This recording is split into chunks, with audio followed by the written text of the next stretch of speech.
ভাবতেছি বাংলাদেশের খেলা আর দেখবো না।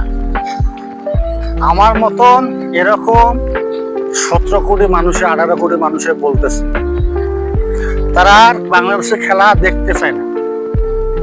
দুবাইয়ে যে অনুষ্ঠিত যে পাকিস্তানের সঙ্গে বাংলাদেশের খেলাটা হয়েছিল, এই খেলায় এই বাংলাদেশের যারা প্লেয়ার আছে, আসলে গালি দেওয়ার মতো ইচ্ছা নাই তাদের, তাদের ভাষায় আপনারা বুঝতেছেন তো কি বলতে চাচ্ছি, তাদের খেলা বন্ধ করে দেওয়ার দরকার। এর আগে বাংলাদেশে যখন খেলতে পারতো না, তখন কি করলো, বাংলাদেশের টিমের সব প্লেয়ারদের কি করলো, বেতন বন্ধ করে দিল। বেতন বন্ধ করে দেওয়ার পর তারা কি করলো, অনেক সুন্দর খেললো, ম্যাচ জিতলো। তারপর কি করলো, আবার বেতন চালু করে দিল।